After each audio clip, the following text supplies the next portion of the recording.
ఓం గంగణపతే నమ శ్రీమాత్రే నమ ఐం సరస్వత్యే నమ శివాయ గురువే నమ జయ గురు దత్తాత్రేయ నమ ఓం నమో భగవతే మేధా దక్షిణామూర్తి మహ్యం మేధాం ప్రజ్ఞం ప్రయచ్చ స్వాహ మాతృభ్యో పితృభ్యో ఋషిభ్యో గురుభ్యో నమో నమ జయ గురు దత్తాత్రేయ నమ ఓం గంగణపతే నమో నమ. యూట్యూబ్ ప్రేక్షకులందరికీ కూడా నమస్కారం అండి. నా పేరు పాలపర్తి గురునాథ్ శర్మ, జ్యోతిషం వాస్తు సిద్ధాంతిని. నేనంతా కూడా మీకు గోచారరీత్యా గ్రహాల యొక్క స్థితిగతి కలియిక వాటి యొక్క ప్రభావం అంతా కూడా మీకంతా కూడా చెప్పడానికి ఈ యొక్క కంటెంట్ బేస్ మీద చెప్తున్నాం. ఈ రోజంతా కూడా చూసుకుంటే పితృపక్షం అనేది అత్యంత పుణ్యప్రదంగా చెప్పడం జరుగుతుంది. భాద్రపద మాసంలో కృష్ణపక్షంలో అంతా కూడా పితృపక్షం అంటారు. దీన్నంతా కూడా ఈ యొక్క సెప్టెంబర్ 7వ తారీఖు తర్వాత మనకి పౌర్ణమి వెళ్ళిపోయిన తర్వాత నుంచి పాడ్యం అనేది స్టార్ట్ అవుతుంది. కృష్ణపక్షంలో పాడ్యం నుంచి అమావాస్య దాకా పితృపక్షంలో అంతా కూడా పితృకార్యాలంతా కూడా నిర్వహించుకోవడానికి అత్యంత శుభప్రదంగా ఉండడానికి అవకాశం ఉంటుంది. ఎవరైతే కనుక ఈ యొక్క పితృదేవతలంతా కూడా చూసుకుంటే వసురుద్ర ఆదిత్య స్వరూపం అని చెప్పేసి అంటారు. వసురుద్ర ఆదిత్య స్వరూపమైన పితృదేవతలంతా కూడా పితృపితామహ పరపితామహ సర్వై పితృణాం శాశ్వత మోక్ష సిద్ధి ప్రాప్త్యర్థం పరబ్రహ్మలోక స్థిరనివాసిత్యం అక్షయ పుణ్యలోక స్థిరనివాసిత్యర్థం అని చెప్పేసి అని మన సంకల్ప విధానంగా చెప్పుకొని పితృదేవతలకంతా కూడా తిలతర్పణము మరియు శ్రాద్ధ కర్మలంతా కూడా నిర్వహించుకోవడం వల్ల అత్యంత పుణ్యప్రదంగా ఉంటుంది. ఎవరి పితృదేవతలంతా కూడా గతించి ఉన్నారో పితృదేవతలంతా కూడా శాశ్వత మోక్ష సిద్ధి కలగాలని చెప్పి ప్రతి ఒక్క పితృపక్షంలో అంతా ప్రధానంగా చూసుకుంటే భాద్రపద మాసంలో వచ్చే పితృపక్షంలో అంతా కూడా ఈ యొక్క విశేషమైన తిథులంతా కూడా గుర్తుపెట్టుకోండి. తదియ, చౌతి, పంచమి, సప్తమి, అష్టమి, నవమి, దశమి, త్రయోదశి, చతుర్దశి మరియు అమావాస్య.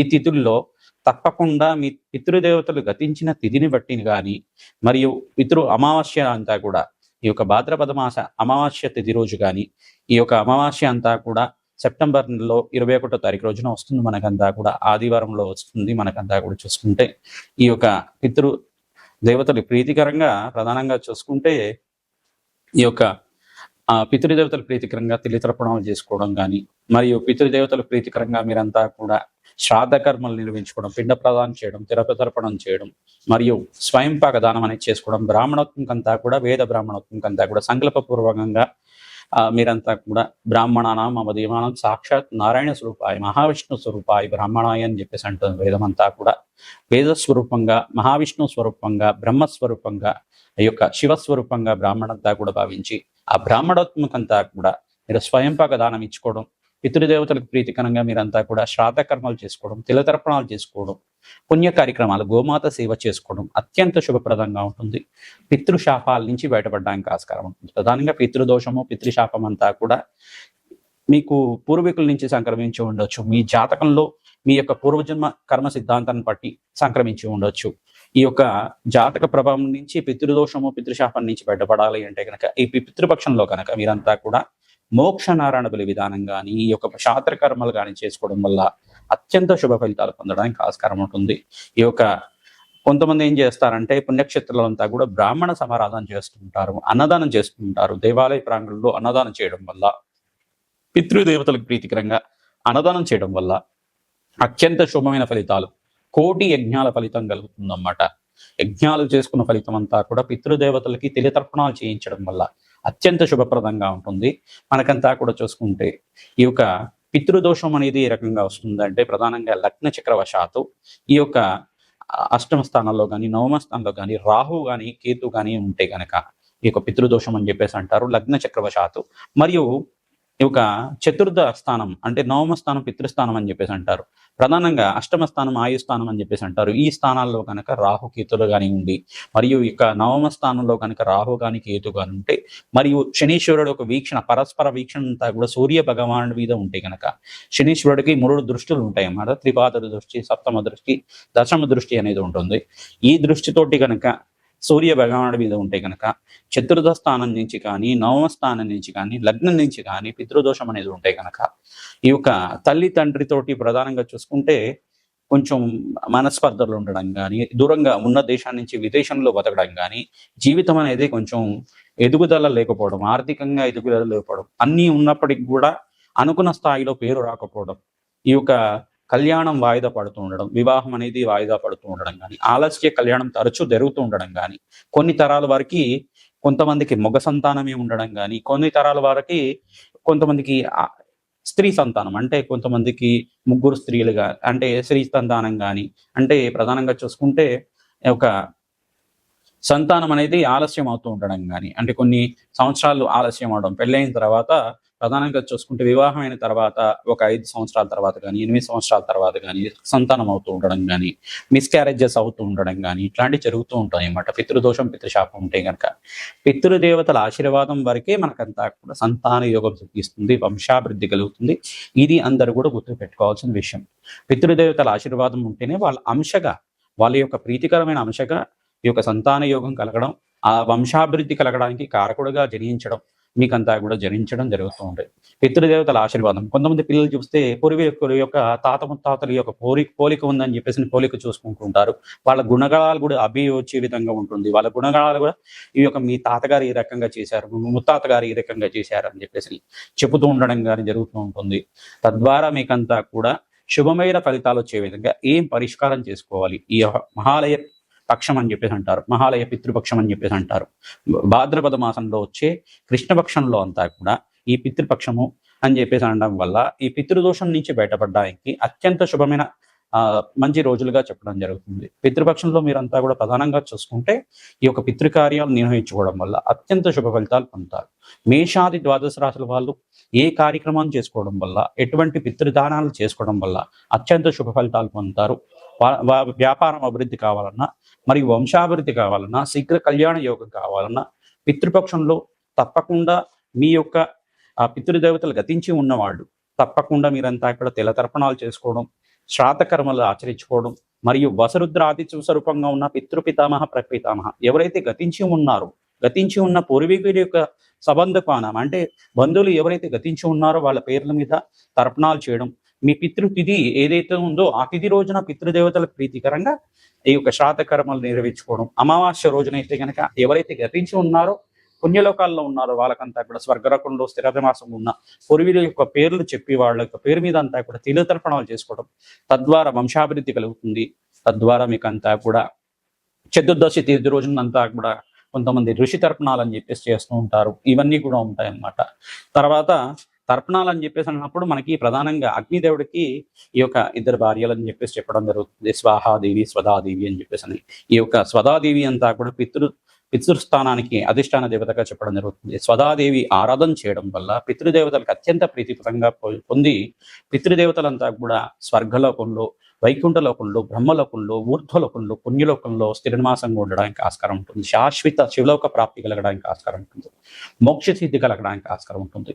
మనం చేసే పితృకార్యాల వల్లే పితృదేవతలకంతా కూడా ఆకలి దప్పికలు లేకుండా ఉండడం, సకాలంలో వాళ్ళకి భోజనం అందడం కానీ జరుగుతూ ఉంటుంది. ప్రతిరోజు కూడా ఈ యొక్క అపరాహ్న కాలం అనేది ఉంటుంది. ప్రతిరోజు కూడా చూసుకుంటే 12 గంటల నుంచి 1:30 సమయం వరకు కానీ, 12:30 నుంచి మనకి 3:30 సమయం వరకు పితృపక్షం అని చెప్పేసి, అంటే అపరాహ్న కాలం అని చెప్పేసి అంటారు. 12:30 దాటిన తర్వాత అది అపరాహ్న కాలం అంటారు. ఈ అపరాహ్న కాలంలో అంతా కూడా పితృదేవతలు మీ యొక్క గుమ్మం ముందు వచ్చి ఉంటారు. వాళ్ళంతా కూడా మీరు పితృకార్యాలు ఏమైనా చేస్తున్నారా, వాళ్ళ ప్రీతికరంగా ఏమైనా వంటకాలు ఏమైనా చేసి వాళ్ళకి నివేదన చేస్తున్నారా, లేదు వాళ్ళని తడుచుకుంటున్నారా అని చెప్పేసి అని చూస్తూ ఉంటారన్నమాట. మీరు ఏం చేయాలంటే ప్రతిరోజు కూడా ఏదో ఒక సమయంలో ఈ యొక్క మధ్యాహ్నం పూట 12:30 దాటిన తర్వాత పితృదేవత తలుచుకోవడం కానీ, వాళ్ళకి నమస్కారం చేసుకోవడం కానీ, గతించి ఉన్న వాళ్ళకి ప్రధానంగా వాళ్ళకి నమస్కారం చేసుకోవడం కానీ చేస్తూ ఉంటే కనుక పితృదేవతలకు ప్రీతికరంగా వాళ్ళకి ఇష్టమైన వంటకాలు నివేదన చేసి మీరు ప్రసాదంగా భుజిస్తూ ఉంటే కనుక పితృదోష నివారణ జరుగుతుంది. ఎవరికైతే శీఘ్రంగా కళ్యాణ యోగం కావాలనుకుంటే కనుక వీళ్ళంతా కూడా పితృదోష నివారణార్థం ఈ యొక్క శ్రాద్ధ కర్మలన్నీ కూడా, దోష నివారణ పూజలన్నీ కూడా చేసుకోవడం వల్ల అత్యంత శుభ ఫలితాలు పొందడానికి ఆస్కారం. సంతాన యోగం, శీఘ్ర సంతాన యోగం కలగడానికి, ఆలస్య వివాహాల నుంచి బయటపడడానికి, పితృదోషాలు, పితృశాపాల నుంచి బయటపడడానికి, మాతృమూలకరమైన పితృదోషం నుంచి బయటపడడానికి ఈ యొక్క పితృపక్షం శ్రేష్టమైన పుణ్యపక్షంగా చెప్పడం జరుగుతుంది. పుణ్యక్షేత్రాల్లో కనుక శ్రాద్ధ కర్మలు ఆచరించుకోవడం అంటే మనకి సప్త పుణ్యస్థలాలు అని చెప్పేసి అంటారన్నమాట. ఈ యొక్క పుణ్యస్థలాల్లో అంతా కూడా ఆచరించుకోవడం, అనంత పుణ్య ప్రాప్తి కలిగే విధంగా చేసుకోవడం. ఈ అయోధ్య, కాశీ, ఈ యొక్క మధుర మరియు ఈ యొక్క పాదగయ అని చెప్పేసి అంటారు. గయాస్థానంలో అంతా కూడా పితృశాస్త్ర కర్మలు ఆచరించుకోవడం. బ్రహ్మకాపాలం దగ్గర అయినా కానీ, విష్ణుపాదం దగ్గర అయినా కానీ, బీహార్ దగ్గర ఉంటుంది. ఆ ప్రాంతం దగ్గర పిఠాపురం దగ్గర చూసుకుంటే పాదగయ ఉంటుంది. కుక్కుటేశ్వర క్షేత్రం దగ్గర ఉంటుంది అన్నమాట. ఈ శ్రాద్ధ కర్మలు చేసుకోవడం. తెలంగాణ రాష్ట్రంలో చూసుకుంటే మనకి అల్లంపూర్ జోగులందరూ క్షేత్రం దగ్గర కూడా చేస్తూ ఉంటారు. ఈ శ్రాద్ధ కర్మలు ఆచరించుకోవడం, పిండ ప్రదానం చేయడం, నదీ ప్రవాహ ప్రాంతంలో అంతా కూడా చేయడం వల్ల అత్యంత పుణ్య ఫలితాలు పొందుతూ ఉంటారు. మీకంతా కూడా సకల గ్రహదోష నివారణ కలిగి పితృదేవతల శాంతి కలిగే విధంగా ఎటువంటి పరిష్కారాలు చేసుకోవాలి, ఈ యొక్క పితృదేవతలంతా కూడా మోక్ష స్థానాన్ని కలిగే విధంగా ఎటువంటి పరిష్కారం చేసుకోవడం వల్ల అత్యంత శుభ ఫలితాలు పొందుతారు తెలుసుకుందాం. ధనుసు రాశి జాతకులకి గోచారరీత్యా గ్రహాల యొక్క స్థితిగతి మేరకంతా కూడా ఏ రకంగా ఉన్నాయో తెలుసుకుంటాం. మరియు ఇక్కడ పితృపక్షంలో అంతా కూడా మహాలయ పితృపక్షంలో అంతా కూడా పితృదేవతల ప్రీతికరంగా ఏ రకంగా దానాది కార్యక్రమాలు ఆచరించాలి, పితృదేవతల ప్రీతికరంగా శ్రాద్ధ కర్మలు కానీ తిరుతర్పణాలు కానీ ఆచరించాలి. ప్రధానంగా చూసుకుంటే స్వదాదేవి ప్రీతికరంగా తిలతర్పణాలు చేయడం, పితృదేవతలు ఎవరైతే గతించి ఉన్నారో వాళ్ళ పేరు మీద అంతా కూడా 4 తరాల దాకా పేర్లన్నీ కూడా గుర్తుపెట్టుకొని ప్రధానంగా బంధువుల పేరు మీద, మీ పితృదేవతల పేరు మీద, వసరుద్ర ఆతిథ్య స్వరూపంగా ఉన్న పితృదేవతల పేరు మీద మీరంతా కూడా తిలతర్పణాలు చేయడం అఖండ పుణ్యయోగం సిద్ధించడానికి ఆస్కారం ఉంటుంది. రాజయోగం కలిసి వస్తుంది. ఎవరు పితృదేవతలు అయితే గతించి ఉన్నారో వాళ్ళంతా కూడా పితృకర్మలు ఆచరించాలి. తప్పకుండా పితృకర్మలు ఆచరించిన వాళ్ళు తద్వారా మీకంతా కూడా రాజయోగం సిద్ధించడానికి ఆస్కారం ఉంటుంది. పితృదేవతల ప్రీతికరంగా స్వయం పాకదానం చేయడం వంశాభివృద్ధి కలగడానికి ఆస్కారం ఉంటుంది. రాజయోగం సిద్ధిస్తుంది. పితృదేవతలకి శ్రాద్ధ కర్మలు సక్రమంగా ఆచరించాలి.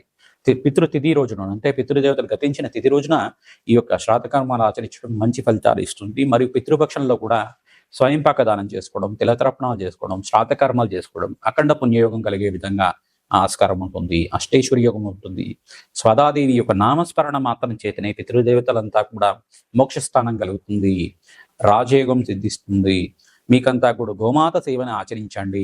తద్వారా మీకంతా కూడా రాజయోగం సిద్ధిస్తుంది. గోమాతకి పచ్చిక తెలగపిండి గ్రాసము దోసకాయని పెట్టడం వల్ల మరియు గోంగూరని సమర్పించడం వల్ల అష్టైశ్వర్యోగం సిద్ధిస్తుంది. ప్రతినిత్యం కూడా గోమాత సేవని ఆచరించండి. మీరు ధనుసు రాశి జాతకులు శనీశ్వరి ప్రీతికరంగా నల్లనము దానం చేసుకోవాలి. అంగారకుడు ప్రీతికరంగా మీరంతా కూడా కందిపప్పు దానం చేసుకోవడం, మరి ఇక్కడ ప్రధానంగా చూసుకుంటే ఈ యొక్క బొబ్బర్లంతా కూడా దానం చేసుకోవడం, ఈ యొక్క విష్ణు సహస్రనామ పఠనం చేసుకోవడం, విష్ణు నామాన్ని ఎక్కువగా జపాన్ని ఆచరించడం అఖండ పుణ్యప్రాప్తి. దత్తాత్రేయ నామస్మరణ మాత్రం చేతనే రాజయోగం సిద్ధిస్తుంది. స్మరణ మాత్రేన సంతుష్టాయ నమః. నామాన్ని జపాన్ని ఆచరించండి. స్మరణ మాత్రేన సంతుష్టాయ దత్తాత్రేయాయ నమః. నామాన్ని జపాన్ని ఆచరించండి.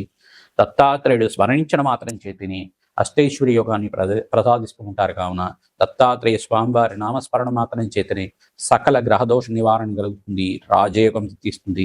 గురు కటాక్షం లభిస్తుంది. జయ గురు దత్తాత్రేయ.